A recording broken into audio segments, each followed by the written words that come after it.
some of their employees should embark upon, and those are often job-specific, and whilst they are going through that training, they are often paid. And what he is saying is that if an employee chooses to do whatever course that may sometimes not even be relevant to the type of work they are doing, they should be paid. Even if it's for a year or two at Harvard, that should be paid for. Now, that is a matter, clearly, that needs to be properly and thoroughly discussed and debated. But what is important is that what we should be doing is to encourage companies to assist their workers to embark on training processes, courses, and so forth, and to some extent take ownership of part of the payment. Some companies actually say, you pay for 50%, I'll pay for 50%. So that is a process that is underway in a number of entities and companies, and we are yet still, Honorable Ndlozi, to see the extent to which this can develop further. What I do admire with your proposal is that what we do need to be doing is to improve the skills acquisition of all our people, all the workers who are in employment, and that is why I say there is merit in the proposal that you are making and that Honorable Ndlozi is making. We need to look at the efficacy of funding training processes that may not necessarily be relevant to the type of work that each worker is doing. So I think he's got something good going there. We need to look at it. The Honorable Msibi from the NFP. Thank you, Honorable Speaker. Honorable Deputy President, my name is A.M. Sheikh Imam. Thank you.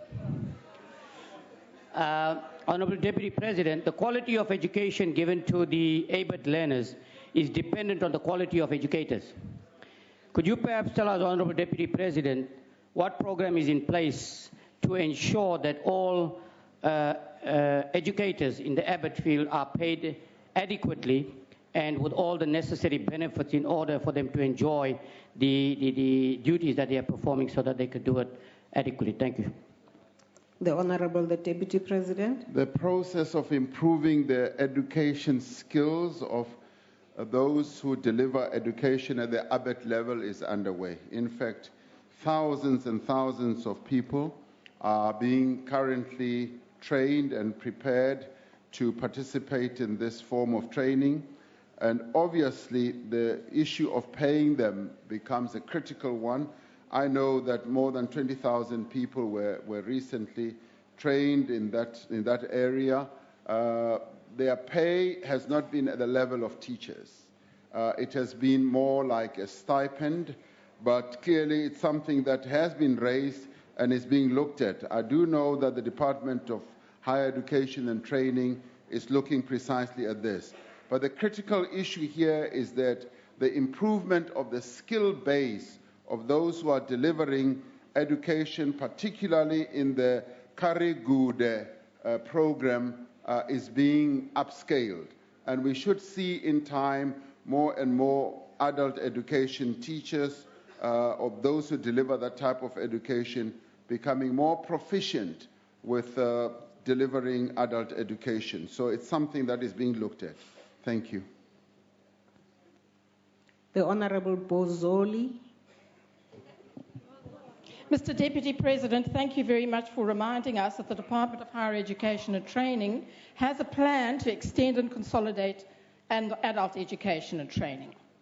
May we have your assurance that unlike all the other exciting initiatives in the Department of Higher Education and Training, e.g. the expansion of universities and TVETs in particular, this initiative will be properly funded and not left like the others in a situation where thousands of students enroll but the colleges or universities are not able to properly teach or house them. Given that you understand this problem, as you chaired a commission on the funding of universities which found that they were grossly underfunded, what will you personally do to assist the situation, given that the Minister has been unable to secure the funding required? Thank you. The Honourable Deputy President. The Minister of Higher Education and Training asked me, before I became a Member of Parliament, to chair this committee looking at the funding of institutions of higher learning. And indeed, we did find that quite a number of the institutions, particularly the previously disadvantaged institutions, were not properly and adequately funded. And proposals with regards to how they should be properly funded have been made. And this is a matter which the Minister has taken quite seriously. And in fact, having initiated the establishment of this committee, without even knowing what the committee would recommend, he has absorbed and taken on board the proposals that have come through. And I think the proposals are sitting not only on his desk, but are being processed with a view of getting sufficient funding from the Minister of Finance. So there is quite a high level of seriousness in the Department of Higher Education and Training with regard to funding education, not only education at the TVET colleges and universities, but also with regard to adult education. So there is a huge drive. To the extent that I'm involved in the HRDC committee, we are looking at precisely this matter and want to get more funding so that we can ensure that many of our people, both adult and young people, do get adequate training. Thank you very much. We now come to question number 10, which has been asked by the Honorable, the Leader of the Opposition. I have been informed that the Honorable De Freitas will take charge of the supplementary question on behalf of the Honorable, the Leader of the Opposition. The Honorable Deputy President. The new e-toll dispensation seeks to achieve a balance between the need on the one hand to finance the construction and maintenance of the freeway system that will serve Gauteng now and into the future, and on the other hand, to minimize the financial impact on ordinary South Africans, particularly those from low to medium income households who use the Gauteng freeways. The new dispensation itself aims to be fair, to be affordable, and to be sustainable. The dispensation draws on the findings of the advisory panel that was appointed by the Gauteng Premier in July of last year, which was meant to conduct a comprehensive impact assessment on e-tolls in the province. The panel's findings were based on a thorough consultation process with various stakeholders that took place through public meetings, research, roundtable discussions, focused consultation with various entities and organizations, and they also consulted with experts on transport, as well as experts on the economy and the environment. The panel found that the implementation of the Gauteng Freeway Improvement Project has benefited the economy as well as the people of Gauteng through a better quality road system, reduced travel time for those who used to spend a lot of time on the roads, improved fuel efficiency, reduced vehicle operating costs, and improved logistics efficiencies. Now, these were the benefits that the panel, an independent panel for that matter, found had been the great benefits. However, it also found that in its current form, the e-toll system places what it regarded as a disproportionate burden on low and medium income households. It also found that the new dispensation dramatically reduces the costs to all motorists traveling on the Gauteng's freeways. It does away with costs of people who use them infrequently.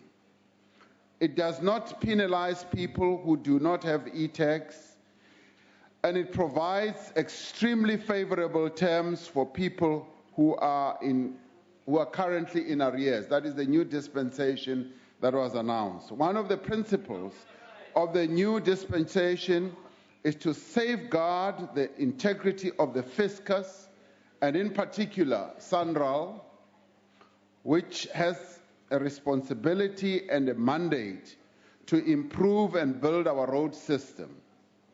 The new dispensation also supports this principle by ensuring that Sanral's revenue expectations are maintained through the hybrid model which was announced, and that it is sustained by the continuation of what the panel also accepted, which is the user pay principle. For Gauteng residents, the new improved roads provide significant economic and social benefit, and the tariff is equitable in terms of the benefit. The new dispensation also ensures that future road upgrades and expansions are possible, because this is just but one phase. More phases are meant to follow in the wake of what has been done now. Additionally, this principle alleviates the burden on the state, and it can therefore fund the backlog on maintenance of existing roads from the national budget. In short, Madam Speaker, as journalist Lucas Lidwaba writes in the Sowetan yesterday, there comes a time in the history of a country when a government must take difficult decisions, and sometimes it also needs to take unpopular decisions and act in the best interest of the country and its citizens. And this is precisely what has been done. The responsibility on the government is to make sure that it acts in the interest of all people, and it governs.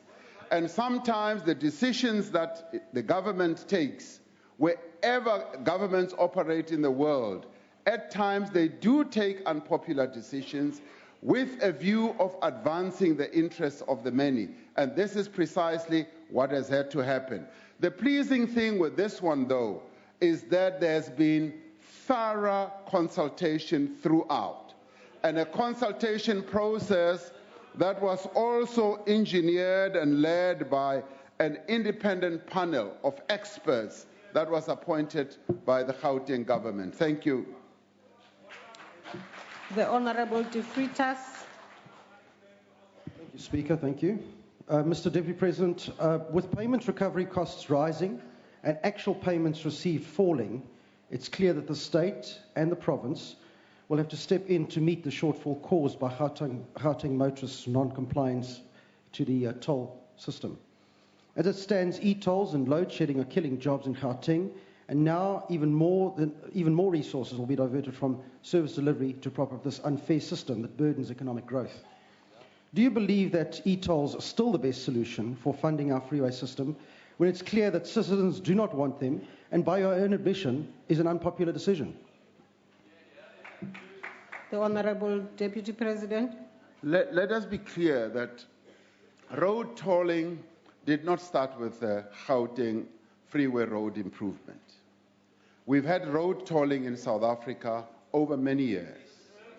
A number of our roads are tolled. You just need to get into your car and travel from Johannesburg to Durban. You will go through no less than 7 or 8 toll gates. So tolling is the normal way that many countries around the world utilize to earn revenue so that they can improve the roads.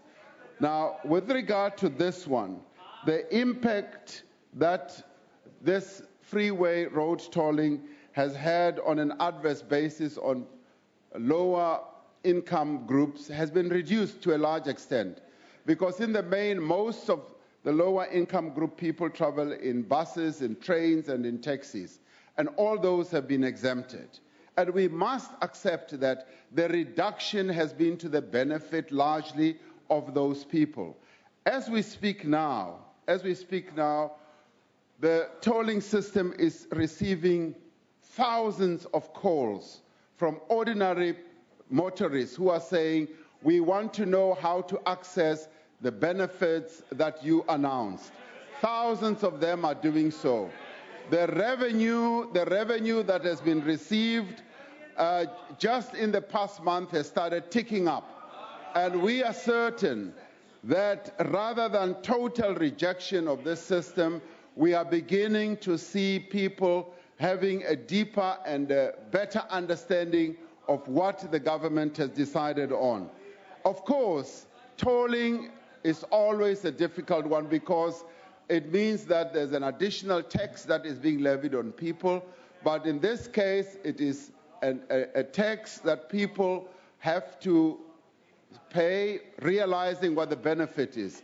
And the benefit, as the panel found out, has been great on the economy of Gauteng, has reduced traveling time, and has made people travel a lot better, reducing their own vehicle costs. So that is what government has decided needs to be done, and we are moving forward. It is being implemented. Thank you very much.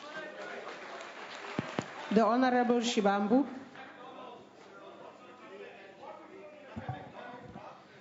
Honorable Speaker, I'm taking the question. Honorable Deputy President, if you are so confident about your panel's work, why don't you do a referendum? Because if you conduct a referendum, you will find out what we found out from members of the community of Orange Farm in Stratford. We found a plumber who was complaining heavily about the 255 rands he has to pay, traveling around Johannesburg doing his work. Now here are our questions, because we believe that the coal modification and privatization of our roads is the most evil thing people with capitalist mannerisms like you have imposed on our people. How much exactly is Sanral owing? When is Sanral expected to pay this debt? And is it true that you are importing this road tolling that you did in Johannesburg to the Western Cape and KwaZulu-Natal? The Honorable Deputy President. Honorable Speaker, I would say to Honorable Ndlozi that the issue of a referendum has not even been an issue that has been considered. And it is out of the question anyway, when the Gauteng government decided on establishing a panel, and it is the Gauteng government's panel, but they decided to do so, they were responding to the needs and the concerns of ordinary people, and they felt that we needed to look at the economic impact. And that was the overriding reason why they did so. And in doing so, the panel found that, one, the e-toll system had been of great benefit in terms of the building of the roads. It has improved the economy of Gauteng, and it has brought all those other benefits that I spoke about. Now, I don't believe that the roads have been privatized. Sanral is a wholly owned state enterprise or company that has been given the task of, as an agency of improving and building our roads. And in the main, they are doing a fantastic job, and they are rolling out roads throughout the country. Now, you ask a question of whether in the KZN and in the Western Cape, the same is going to obtain. I have not looked at the internal plans of Sanral. What I do know is that Sanral does need to raise funding. It raises funding through bonds on international markets and the local market, and in doing so, they are raising these funds to improve our roads. And if we accept that the user pay principle should apply, and our people, ordinary people, are not opposed to the user pay principle, they say that we are prepared to pay. And in this case, they said the tariff that had been set was far too high. That is what the panel found. And when the panel went through the whole process, the government responded, and it responded very positively to say that we have heeded the concerns of our people. We are going to reduce the tariff. And in the end, the national fiscus and the Gauteng fiscus will have to close the gap, because there is going to be a gap. So the hybrid model that we've come up with, where the National Fiscus pays, where Gauteng pays, and where the users pay, is a wonderful model where all the three key stakeholders come to the party to pay for our roads. And I think we should accept that we are going to continue improving our roads. These roads have to be paid for. Somehow, all of us are responsible for paying for these roads. The Honorable Reverend Mishwe.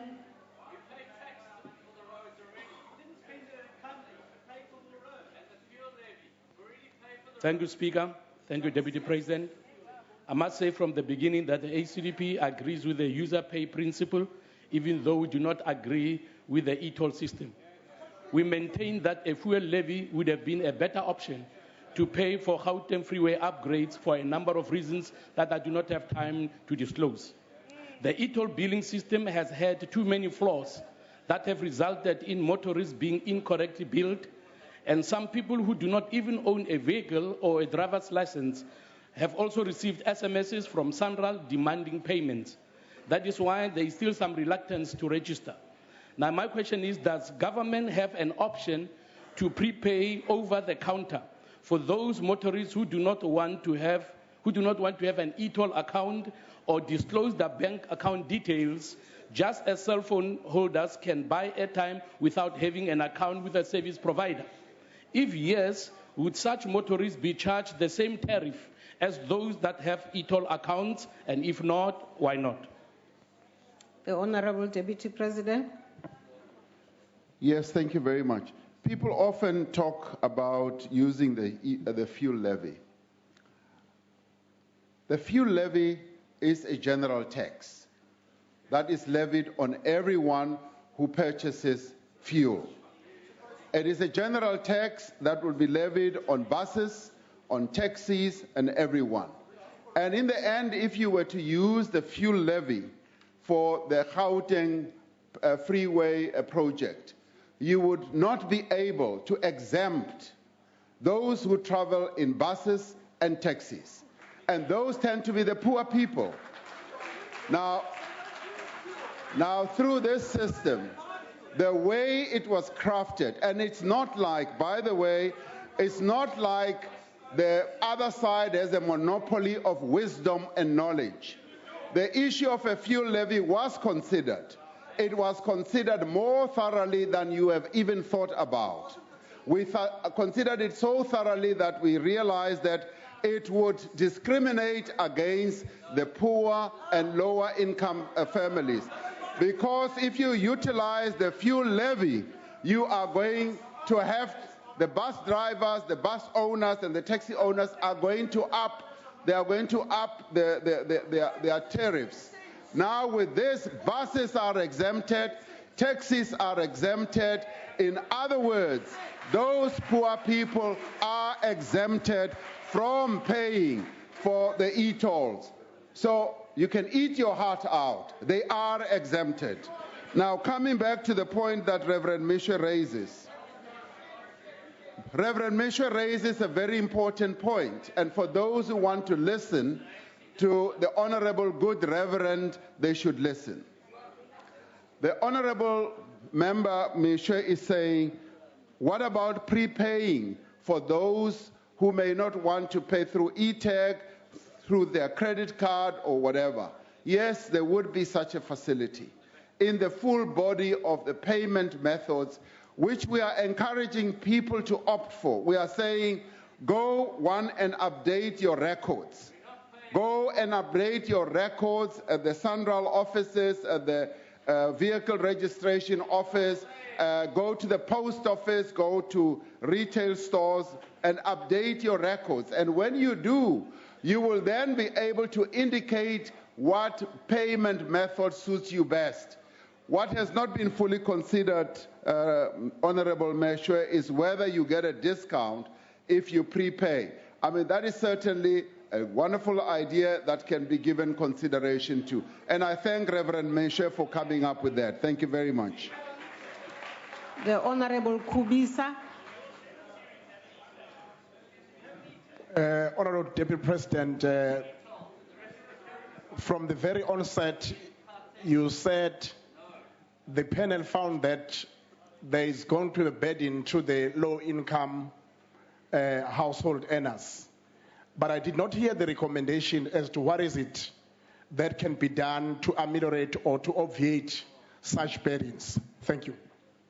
The Honorable Deputy President. Honorable Speaker, yes, indeed, it is true that the panel found that the e-toll system as then configured did impose a disproportionate burden on the low-income earners or households. And it is precisely this that the government has responded to. The government has heeded that. It has heeded the concerns that were being raised. At the time, the cap was 450 rand. And what did the government do? It said, we will reduce it to 225 and we will absorb part of the burden, and we will ask the Gauteng government to absorb part of the burden, so that we have a tripartite approach to this, where the user pays for a portion, where the central government pays for another portion, and indeed where the Gauteng government also pays. So in this process, in this new dispensation, it is a dispensation that is a hybrid that invites all the key stakeholders to come to the party and pay something. So that was heeded with the new dispensation that was announced. We now come to question number 11, which has been asked by the Honorable C.D. Kekana. Honorable Speaker, may I please address you before the next question is answered? If you want to raise a supplementary matter, can you wait until he answers? Then you can raise a matter in the process of the supplementary questions. No, I promise you, Honorable Speaker, it's not a supplementary matter. What is it? It's an explanation on the basis of Rule 69. Because the Honorable Deputy President did not answer how much do we owe, and we asked that and he did not answer. How much does Sanral owe? Honorable Ndlozi. And when is it going to be paid? Honorable Ndlozi.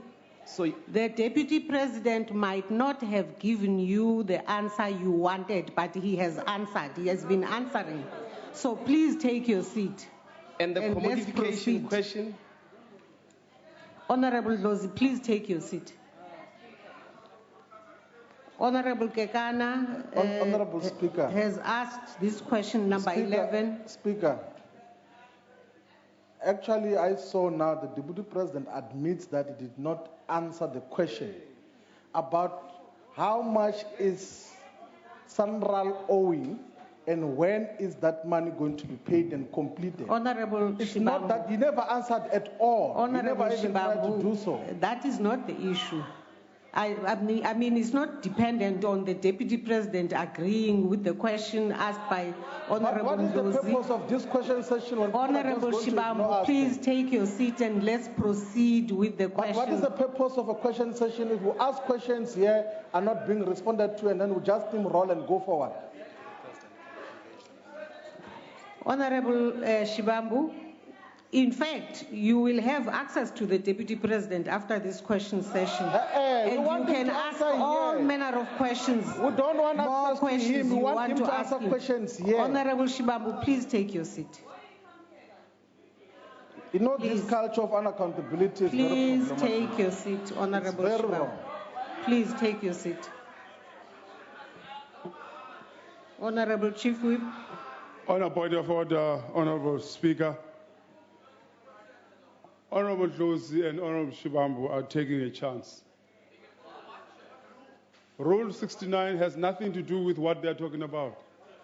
They're taking a big chance. In fact, they expect you not to look at the rule. They are abusing the Deputy President now. I would like to call upon the Deputy Speaker. Honorable Maxine. Can you please allow me to proceed with the question session? I just want to say something, Speaker. Honorable Maxson, We can explain how Rule 69 applies. I really would like us to proceed with the question session Yes, I also would like to continue. without interruptions that are really unfair. Can explain. Speaker, just allow me. Maybe I'm assisting this House. I should allow you to do what, Honorable Maxson? Just to say what I want to say, because you are preempting what I'm going to say. I just want to clarify that in terms of Rule 69, the Chief Whip of the ANC is disputing. Maybe I just want to simplify by reading what the rule says. No, Because, Honorable Speaker, Maxson. what you are doing, we should stick to the rules. And you are quoting the rules. It's here. Honorable So now we Maxson. fail to understand why the Chief Whip of the ANC is distorting everything. Honorable Maxson, please allow us to proceed with the question session. Honorable Deputy President. Honorable Speaker, without seeking to undermine your ruling on this matter, I'm able to tell Honorable Ndlozi that Sanral owes something like 20 billion.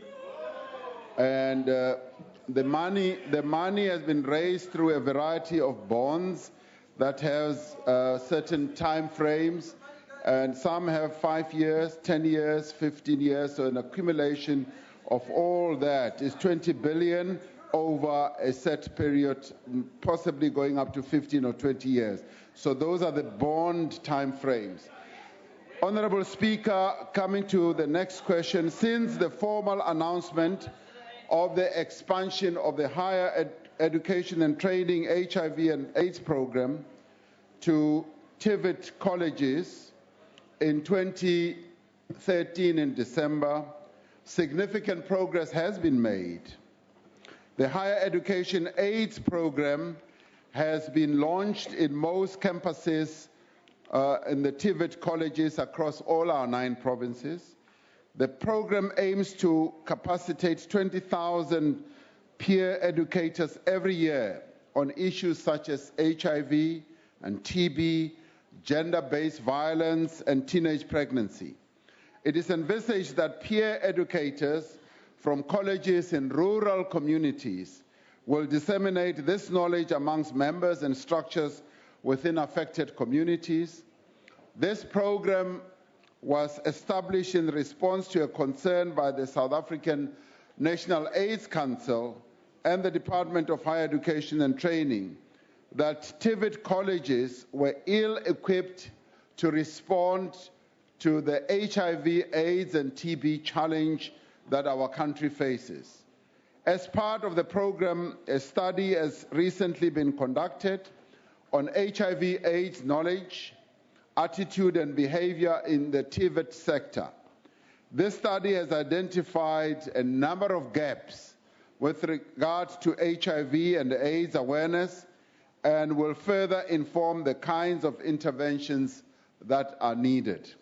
The South African National AIDS Council has supported this program by raising funds from the Global Fund, as SANEC is responsible for ensuring all departments implement their programs as part of the National Strategic Plan on for HIV, TB, and sexually transmitted diseases.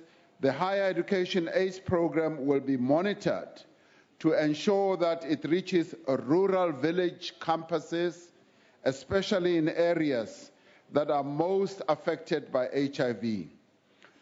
SANAC will also work with local AIDS councils to ensure that TVET programs are integrated with their communities. And I must add that the local AIDS councils that operate at provincial, at district, and at local level have proven to be the most effective methods in which we can spread AIDS awareness.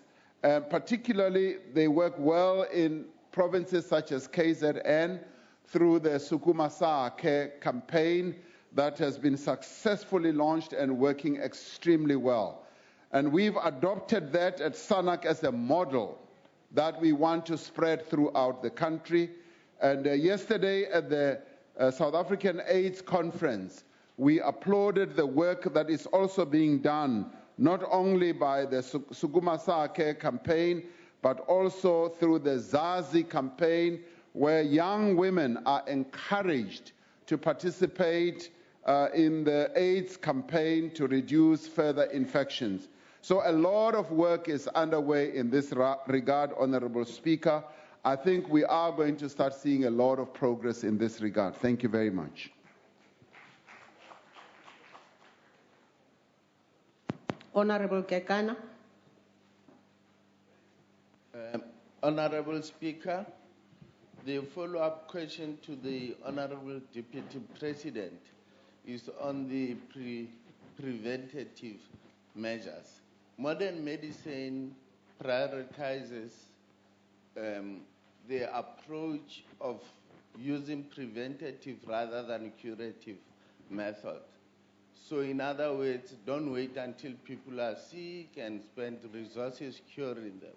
If you can prevent people from getting sick, what preventative measures are we going to effect on this AIDS program to ensure that we're using preventative method rather than curative method? Thanks. Honorable Deputy President. SANAC is focusing its campaign, particularly its strategic plan, national strategic plan, on the whole question of prevention. And prevention in the form of making sure that people get tested and they know their status, and if they are found to be positive, they must immediately be subjected to a whole health program that would end up with them being on treatment. So we're focusing more attention on prevention and raising awareness. And this is going to be the main area of focus by SANEC, SANEC as it operates through its various structures throughout the country. We have done well in the past in this regard. We were able to test up to 20 million South Africans, and we are hoping as time moves on that we will even be testing more. As we speak now, many more people are getting tested. We've already done almost 9 million, and we are hoping that with time we'll be able to test many more people.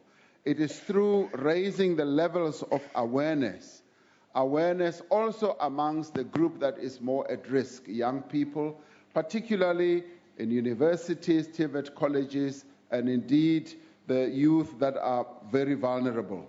So we are going to be embarking on a huge campaign of raising awareness. Unfortunately, in this regard, we've got a lot of partners in this campaign, and we're going to be mobilizing not only those partners that are known, but also other partners. And this is where we call upon everyone. Everyone who sits in this parliament is a leader.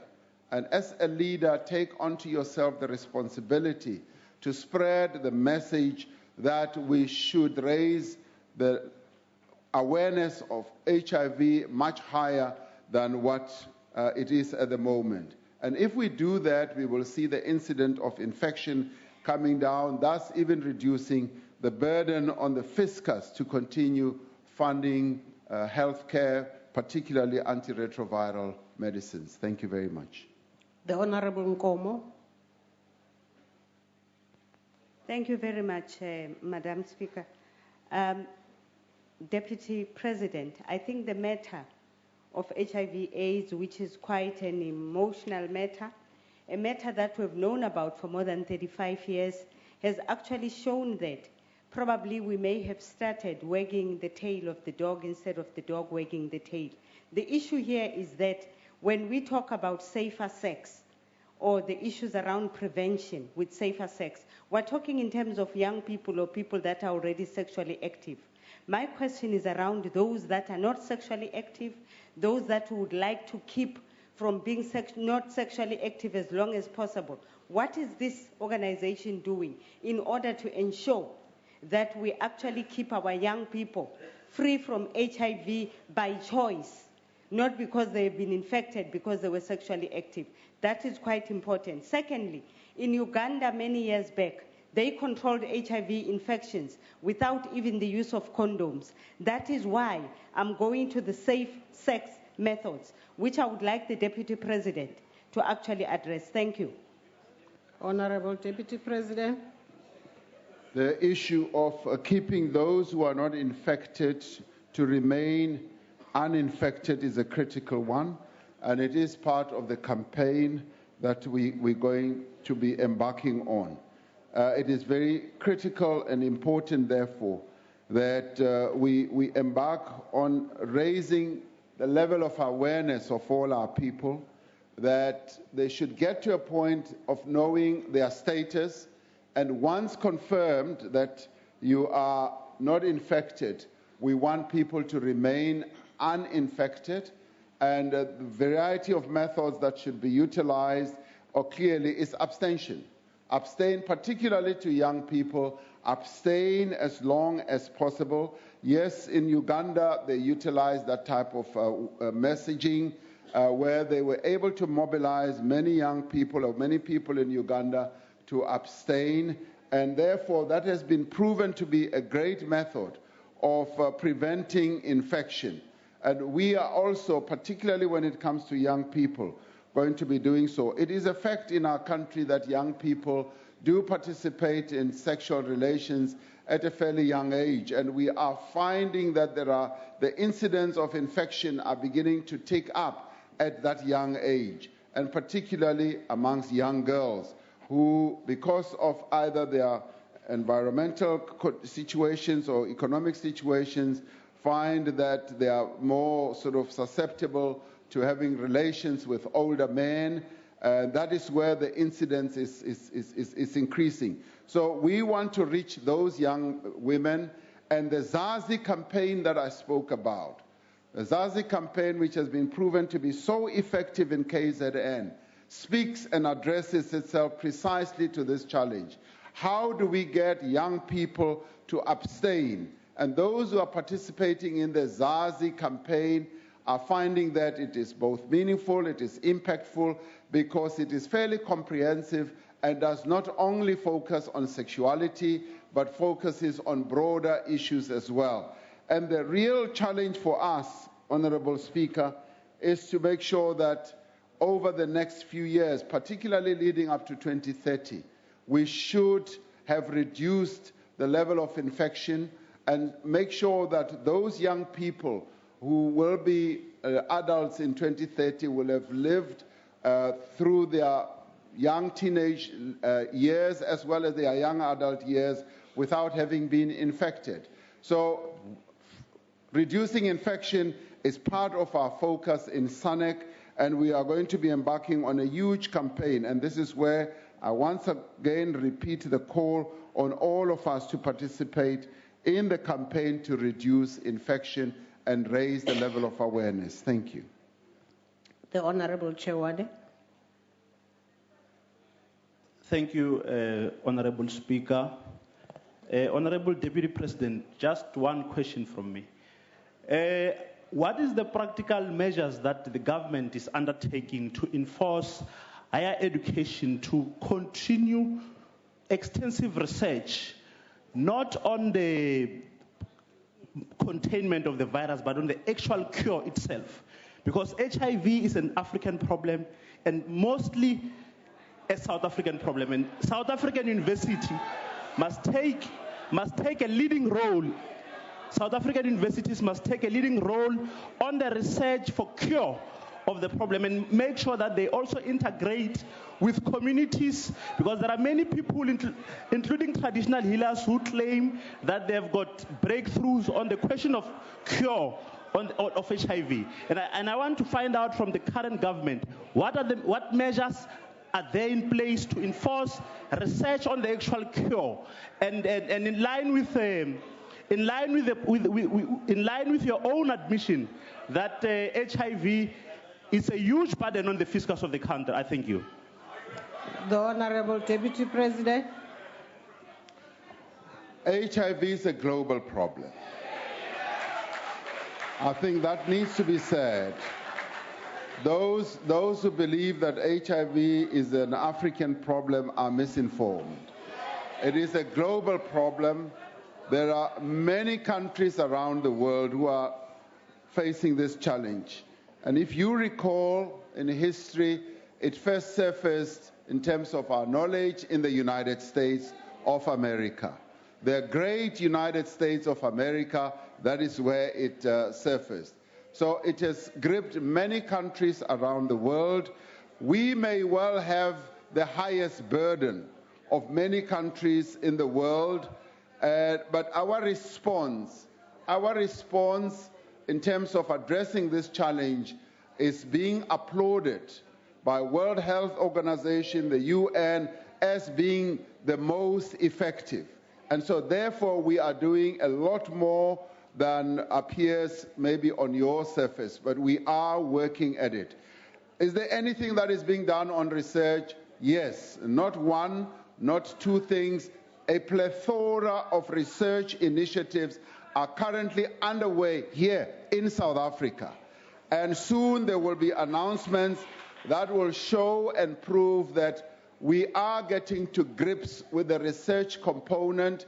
Many of our scientists, many of our doctors, many of our researchers are at work day and night to find a vaccine, yes, to find a cure, but we are doing quite a lot of work. And some of those universities are working so hard. And the Minister of Science and Technology here, if you want to know, will share even more knowledge on this at an appropriate time, because through her ministry, she's got line of sight of a number of initiatives that are currently underway, including at the indigenous medicine level. A lot is being done. So we are not sitting on our laurels as a country. We are actively participating. And let me add by saying, we are also in partnership with many other scientists and researchers around the world from a number of countries. But they also come here to draw inspiration, to draw strength from what we are doing. So a lot is being done. Thank you, Madam Speaker. The Honourable Volmink. Thank you, Honourable Speaker.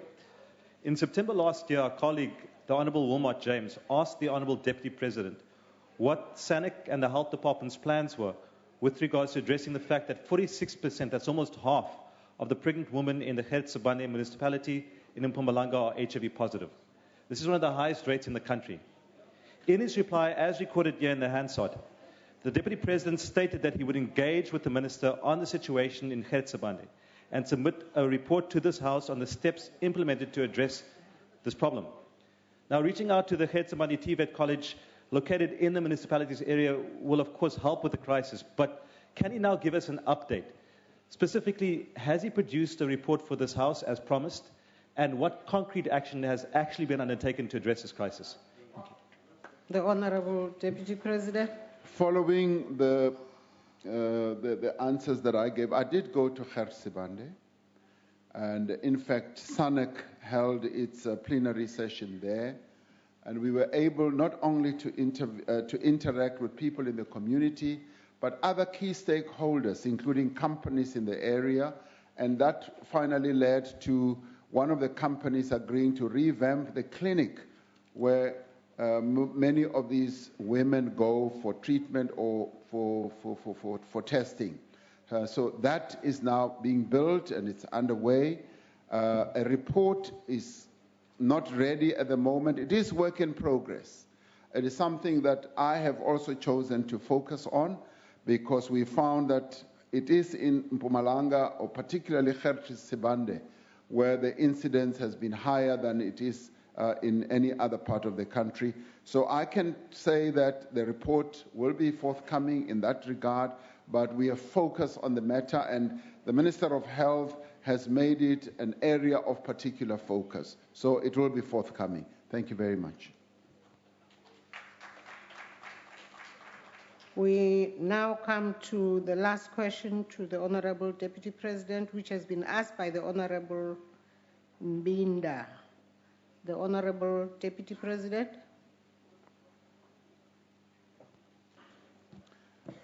State-owned enterprises are an important part of our economy and remain an essential to advancing the government's industrialization program and also broader economic development objectives.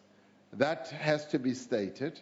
And we do this within the purview of a mixed economy thrust, which we have been committed to for years. Over the past 10 years, parastatals have accelerated investments in the economy, which has fueled growth and helped to mitigate the impact of the 2008 global financial crisis. Over the past 4 years, state-owned enterprises have invested no less than 470 billion rand in the economy. After a long drought of lack of investment during the apartheid years. While South Africa's state-owned companies have been largely successful in carrying forward the mandate of the developmental state, there has also been a number of challenges. That has to be admitted. These challenges have been identified in the Presidential Review Committee on State-Owned Enterprises, which has made a number of far-reaching recommendations. The Cabinet Lekgotla held earlier this year mandated the Office of the Deputy President to oversee the implementation of these recommendations. As we reported in the Presidency budget vote debate, notable progress has been made in turning around Eskom, and I did say that the appointment of the acting CEO has been a really good shot in the arm of Eskom. South African Airways and the South African Post Office are also being turned around. With the support of the War Room located in the Presidency, progress has been made in the implementation of the government's 5-point plan on electricity particularly, as well as the elements of government support packages. Governance and leadership challenges at Eskom are being addressed as we speak. In addition, government has tabled the bills for the appropriation of 23 billion equity injection it committed to provide to Eskom and the amendment of the bill for the conversion to equity of the subordinated loan.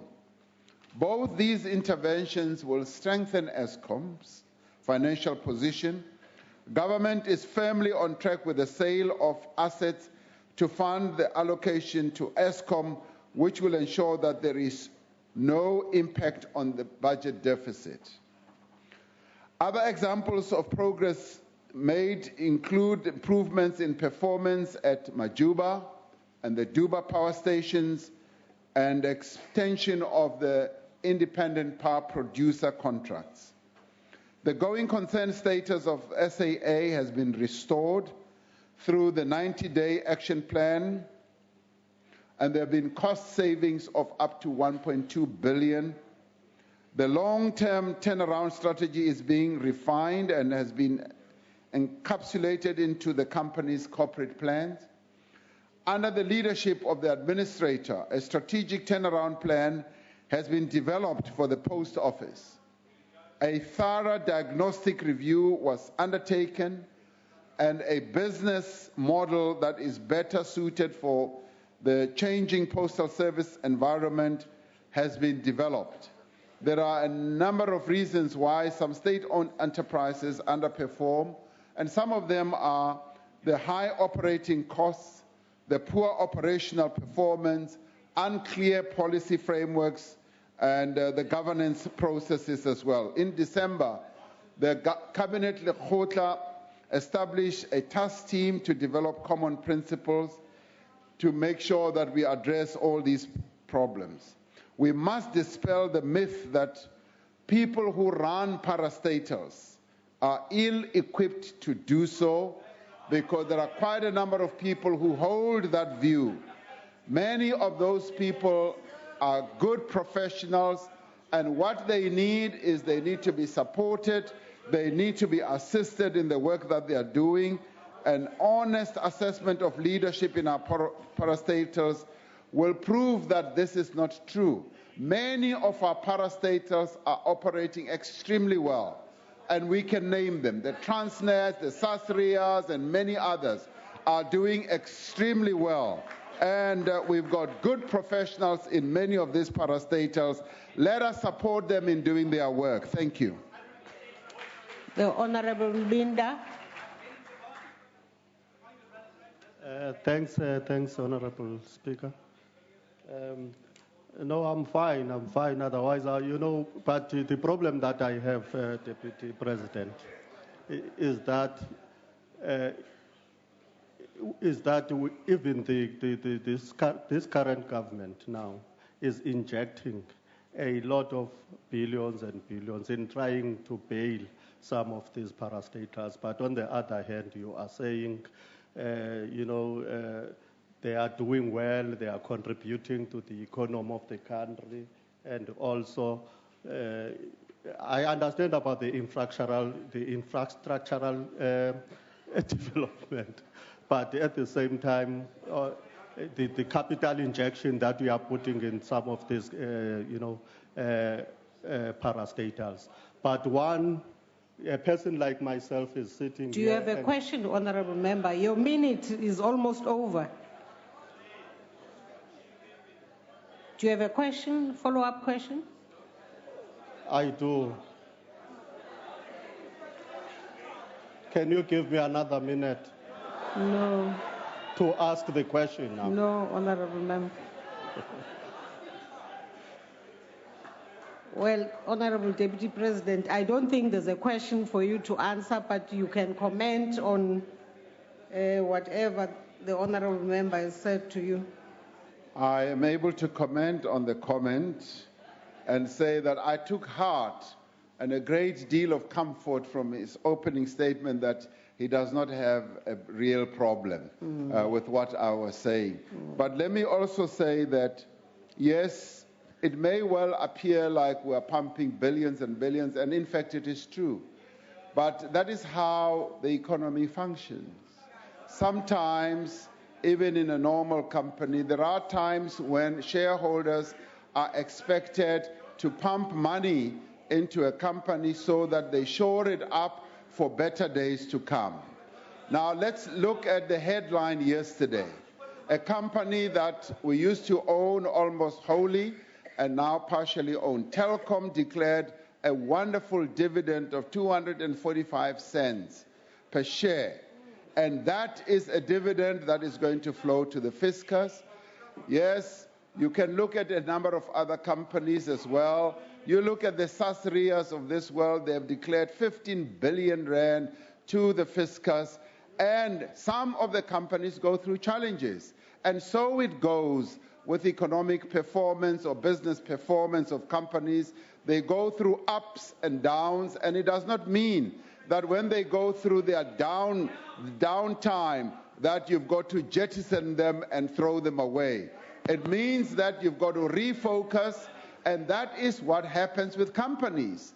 You will not find even a single company on the stock exchange that is forever making profits year in and year out. They do go through slumps, and sometimes they go to their own shareholders with rights offers and say, we would like you as shareholders to pump money.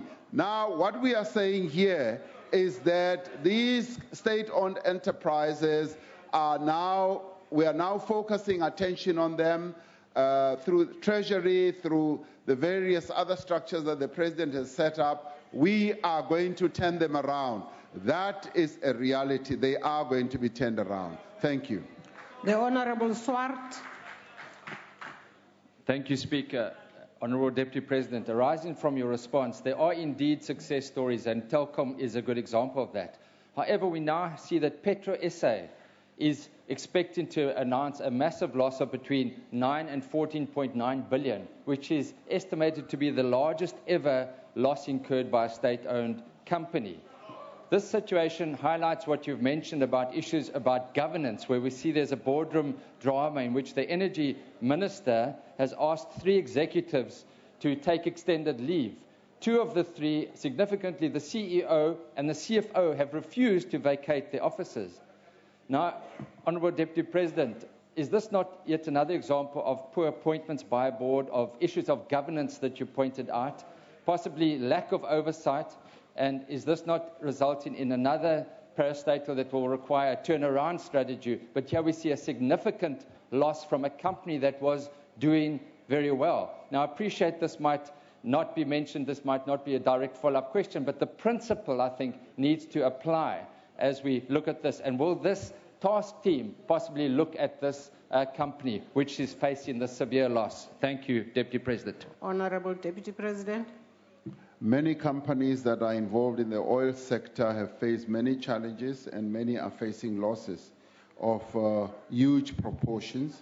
But as the question really, the follow-up is not really related to this, but to the process, let me address myself to that. The process clearly is you need to look at governance. The Presidential Review on State-Owned Enterprises has come up with a number of good recommendations in this regard, and those will be implemented as well, and they will also touch on companies like the one that you have just referred to. So it's going to be more broad and comprehensive, and it will address itself to the key principles of governance, yes, good appointments, and making sure that through the governance process, we are able to identify problems and challenges at an early stage. And when it comes to the economics of the company itself, clearly you have to rely on those who are in the governance structures to identify risky business deals and risky decisions that have been taken. So we will be focusing on all those as part of going through the recommendations of the Presidential Review Commission on State-Owned Enterprises. The Honourable Mazone. Thank you, Speaker, and thank you, Deputy President. Deputy President, unfortunately, Eskom's just announced that stage 2 load shedding is about to happen, so I hope we have enough time with the lights on that I can finish my question. Eskom also yesterday very patronisingly advised South Africans that we should wear warm clothes and make fires, and that will solve our electricity crisis during the winter months. I find that kind of statement unacceptable. And I think many South Africans, Deputy President, are now in a very similar situation, where we're wondering if this war room is anything more than a simple PR exercise that unfortunately has gone quite wrong. Because we stand here today not knowing what the situation with Medupi and Kusile is. All that we know is the deadline keeps getting moved further and further away. We know that our economy is suffering disastrous effects from this constant load shedding that we are being faced with. We haven't had a parliamentary briefing, not to the energy portfolio, not to public enterprises portfolio, as to what the actual role of the war room is. And we'd like to know from you, Deputy President, when are you going to give South Africans the kind of surety they so crave? And when are we going to have some kind of surety that we can give to our investors, both foreign and local, so that in some way our economy can grow and we can bypass this disastrous curve that we now find ourselves in? Because not only do we shed electricity every day, we shed jobs at an alarming rate. And something has to be done, Deputy President. And when you announced your war room, you will know that I and the Democratic Alliance welcome this, because we look to you as a beacon of light, if you'll pardon the pun, in a very dark time. But so far, Deputy President, you haven't given us much to be hopeful about. And you, Minister Radebe announced the 5-point plan. I would like to know from you, how far are we with this 5-point plan? Have we actually achieved anything of this the 5-point plan? And what can we expect going forward for the next 6 months at the very least? Honourable Deputy President. The issues that you've raised, Honourable Member, have been canvassed quite extensively in this Parliament. Not only the Minister of Public Enterprises, but the Minister of Energy, and indeed the President himself, has stood in this podium and addressed this issue, and has said, this is a challenge that we all face as South Africans, and we are not sleeping on the job. We are working at it Now, you raise the issue of the 5-point plan. One of the things, some of the things we've been doing in regard to the 5-point plan is to look at the challenge of maintenance. And so you know, with time we found that with regard to maintenance, there had been a bit of a slack. But the war room started focusing on that. And in the end, we found it was decided that your technical people, your managers, must now go to the power stations and work there. And the acting CEO has made it his job to go to each power station or one power station after another every Friday. So he's there, focused on the job, meaning that the task of maintenance of our power stations is being looked at. And remember that many of our power stations are 30 years and older, and they therefore need quite a lot of maintenance.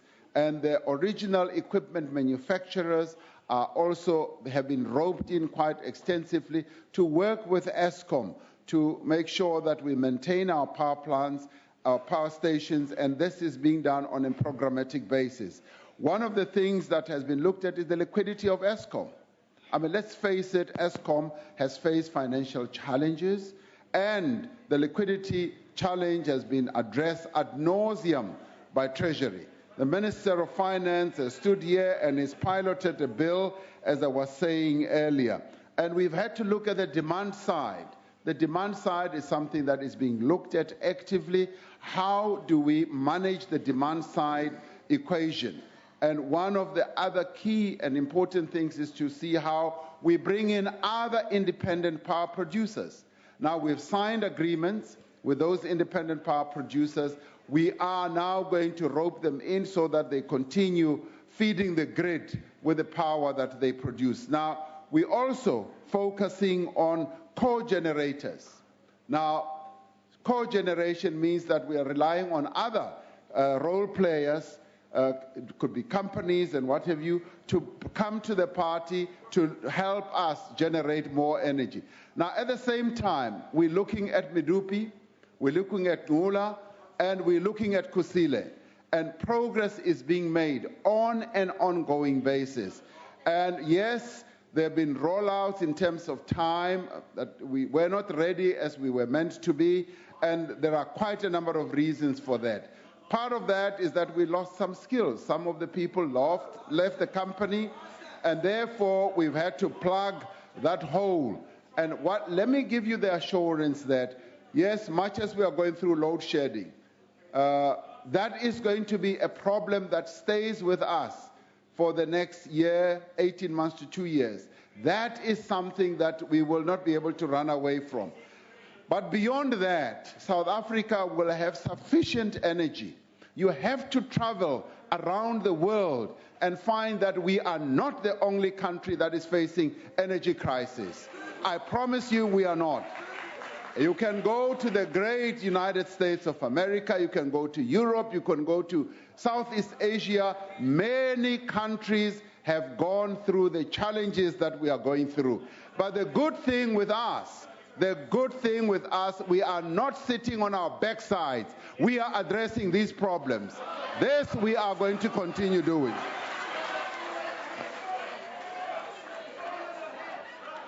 Honorable Singh. Thank you, Honorable Speaker. I note that the Honorable Deputy President is in quite an aggressive mood this afternoon. I don't know what prompted it. Maybe he got up on the wrong side of the bed. But having said that, Honorable Speaker, Honorable Deputy President, we agree that yes, there are good professionals in SOEs, but they are few and far between. Because this is evidence from the number of suspensions that we've seen, the number of resignations that we've seen. You are fully aware of what happened at Eskom when the former chairperson of the board suspended 4 senior officials of Eskom, including the CEO. What is the outcome of that inquiry? Nothing will happen. In fact, the former CEO has been given a golden handshake. Now, Honorable Deputy President, this doesn't gel well with the public of South Africa and with us as members of Parliament when there's prima facie evidence for an inquiry, for people to be suspended, and then things are swept under the carpet and people are given golden handshakes. What is your view on this kind of practice that is taking place? Further, Honorable Deputy President, the whole issue of appointing people to these boards. If one has to look at the SOEs and the number of people that are appointed to these boards, a number of individuals are appointed on multiple boards. How can they do justice to serving on these boards when they are appointed on multiple boards? Something needs to be done about the appointment of board members and the appointment of managers, because it's not only about the 23 billion that you're going to give Eskom or any more money that's going to be thrown into SOEs, but it is about poor management in many of these SOEs. Thank you, Honorable Deputy. The Honorable Deputy President. Well, on the first issue of skills, let me just say, since his appointment, the acting CEO of Eskom has gone ahead to do something quite unique, because as soon as he was appointed, he combed the whole of Eskom for skills, and he found a number of young people who he has now put in a forum, the CEO's forum, skills, rare skills, engineering skills, and environmental skills, and so forth. And these are young people of all colors that he's now working with in a very focused way. And as he goes to each power station, he goes with these young people, and they are coming up with new, fresh ideas. Now, they have just recently qualified. Some of them have got maybe 3-5 years experience. Those who left had 20 years experience and so forth. And yes, we have lost those skills for a number of reasons, but he's focusing on restoring the capability of Eskom when it comes to technical and engineering capability of the electricity type. So that is being focused on, and that is why I said that the appointment of that type of CEO has been a shot in the arm of Eskom.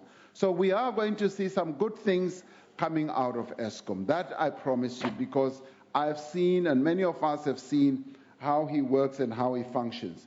You talk about golden handshakes. Yes, the laws in our country dictate that when you have to, get rid of people, there are certain provisions that you've got to follow, certain laws. It may well appear like, yes, giving people golden handshakes and it's expensive. Yes, that may well be the case, but we've got to follow due process and the laws that we've got. And we think that in the end, when you're trying to secure a better future for the company, at times it may well be worth to go down this route. Yes, there are people who sit on multiple boards, and that we've become aware of. And because in terms of the Presidential Review Commission that looked at state-owned enterprises, we are reviewing the quality of board members that we would like to have in these state-owned enterprises. We are going to become more focused. We are going to become more choosy. We are going to look more introspectively at the skill base of those people so that we choose the best of breed. The best of breed must be people who will come into these boards and make a real meaningful contribution. They must not just bring their pretty faces, but they must bring the skills that they can bring to bear on these state-owned enterprises. So I welcome your suggestion in this regard, and it is something that we will continue to focus on to make sure that our boards get better for these state-owned enterprises. That concludes questions to the Deputy President, and I thank the Honorable Deputy President for hard work this afternoon. Honorable Speaker, you forgot one more question, because it's supposed to be 4. No, we've done all supplementaries. I can tell you the people, Honorable, the original person who had asked the question was given an opportunity, Honorable Swart, Honorable Mazone, Honorable Singh. Oh, I was under the impression that the follow-up did not ask a question. Even the Deputy President admitted. He commented, and the Deputy President... But this is not a comment session, it's a question session. We took the time, Honorable Lozi, and we are now moving to questions to ministers in the economics cluster, cluster 4.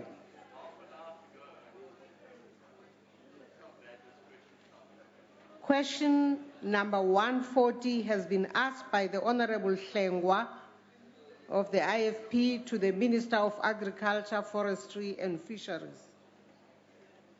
I have, honourable members, been informed that the Minister and Deputy Minister are not available to answer questions.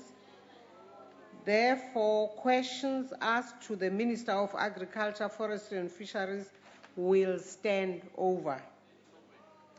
So we now move to question number 164. Sorry, point of order, Madam Speaker.